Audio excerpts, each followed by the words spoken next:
satu ingin mewawancarai tugas dari sekolah. Ini surat mewawancarai.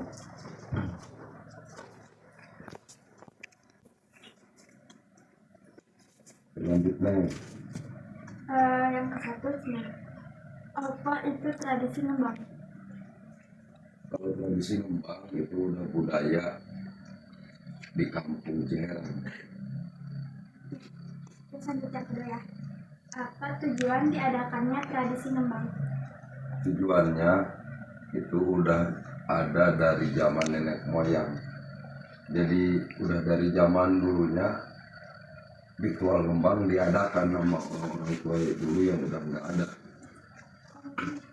Terus apa manfaat ngembang untuk kehidupan sehari-hari? Manfaat ngembang itu kalau buat kehidupan sehari-hari banyak manfaatnya.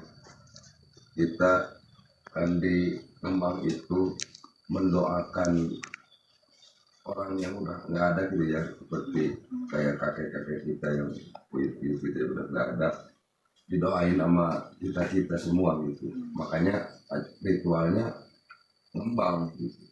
Oh ya, jadi apa saja yang harus dibaca ketika ngembang? Yang harus dibaca ketika ngembang, kita kan niatnya mendoakan baca ayat-ayat Al-Quran sepertinya Yasin, ayat kursi dan sebagainya. Apa saja larangan dalam ngembang? Kalau larangan dalam ngembang, kita harus disiplin. Nah, disiplinnya gini, kalau perempuan yang lagi head ya, itu diusahakan nggak boleh gitu.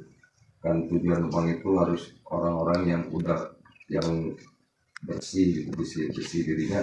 Kalau awal kan udah takdir itu yang head, kalau bisa ikut bisa, tapi jangan sampai menyentuh Al-Quran gitu.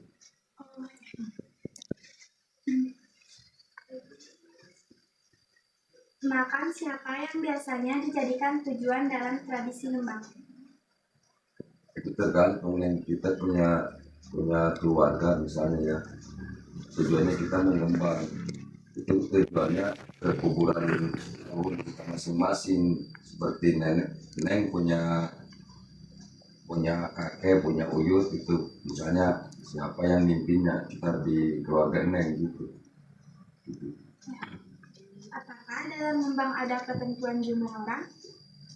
Tidak terbatas jumlah orang, tidak terbatas, Jadi bebas. Dalam acara apa ngembang dilakukan?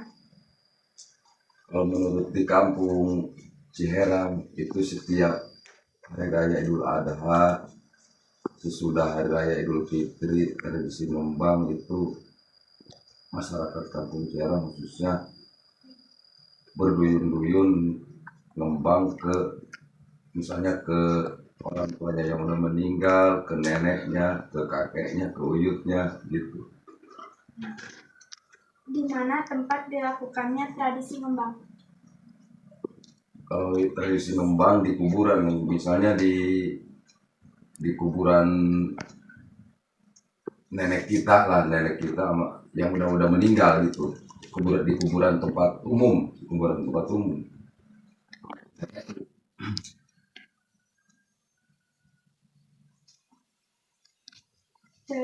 Terus siapa yang memimpin saat tradisi ngembang dilakukan?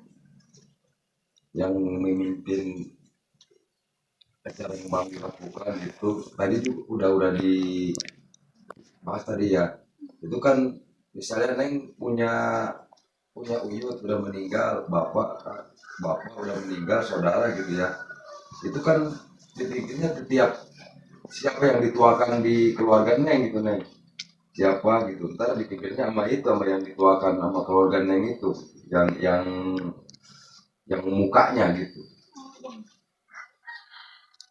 Siapa saja yang terlibat dalam tradisi ngembang? Atau kita yang niat ngembang, kita semua yang punya leluhur yang dikuburnya di kuburan itu. Semua orang gitu? Iya bisa. Oh ya. Mengapa masyarakat sekitar melakukan tradisi ngembang? Itu udah budaya dari zaman nenek moyang, udah diadakan acara ngembang gitu ya. Udah dari dulu, dari nenek-nenek moyang yang udah mendahului kita. Kalau istilah di Jerang mah para karuhun yang udah meninggal, gitu.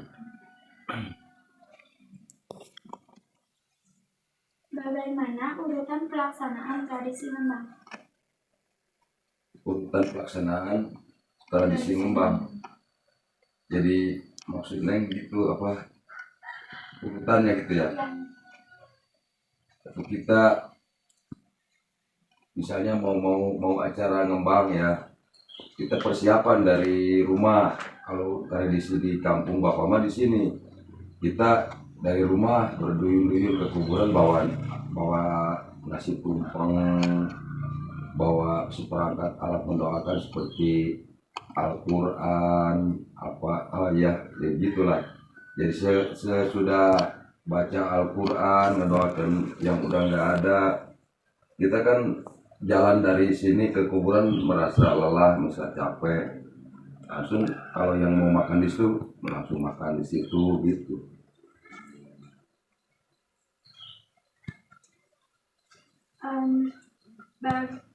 Apa saja yang harus dibawa pada saat ngembang? Yang dibawa saat kembang biasanya ayat Al-Quran, kayak Quran, kayak Yasin. Ya tadi udah dibahas kayak nasi tumpeng gitu ya. Kayak air apa aja lah yang kita sudah datang ke kuburan kan udah ngaji, udah apa, udah mendoakan yang udah meninggal itu kan waktu habis doa-doa kita kan makan-makan bersama gitu di kuburan gitu. Bagaimana tradisi ngembang bila dilihat dari segi sosial, ekonomi, dan dan budaya?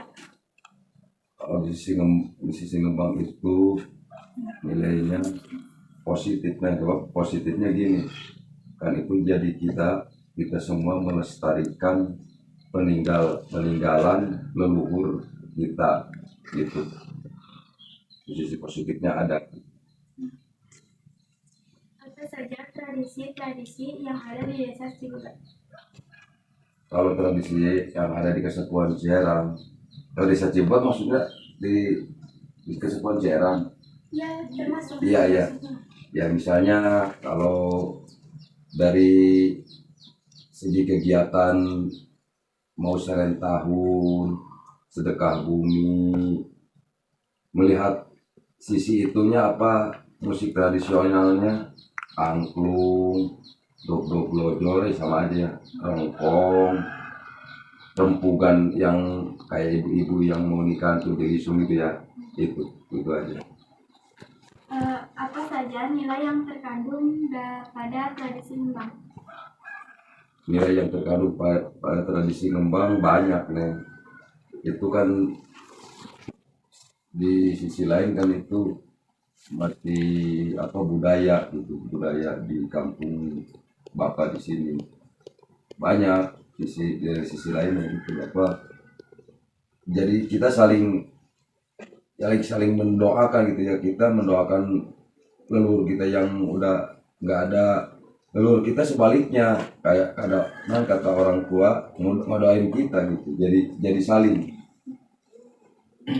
Mengapa saat ngembang harus menaburkan atau menyiramkan air?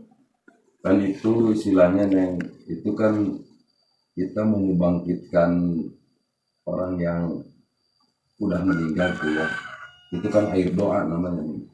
Itu kan udah tradisi dari dulunya disiram gitu ya, disiram 3 kali katanya sih. Itu bukan katanya, itu emang kenyataan. Buka pintu, ngetuk pintu gitu. Memang kalau setiap ngembang harus menyiramkan air? Iya, kan membangunkan yang udah meninggal. Kalau enggak, ibaratnya gini aja, Neng mau ke rumah kan harus ketuk dulu ya. Iya, gitu, kayak gitu persamaannya. Apakah saat ngembang diwajibkan membaca doa? Itu tergantung kalau kalau di kampung bapak di sini itu udah wajibnya apa, udah dari dulunya, udah kalau kita nggak bakal lupa, jadi nggak apa ya, nggak seni gitu. Terus pertanyaan terakhir, mengapa calon pengantin harus meminta izin kepada leluhur dengan cara nembang? Itu juga tradisi dari zaman dulu kan, kita istilahnya misalnya neng mau nikah misalnya, kan neng punya kakek, punya nenek misalnya yang udah meninggal, uyut kan, neng itu harus dikembangkan dulu gitu ya. Istilahnya kita neng minta doa sama kakek neng yang udah nggak ada gitu, gitu. Beres, makasih. Maaf ya. Iya neng, nggak apa-apa neng, nggak apa-apa.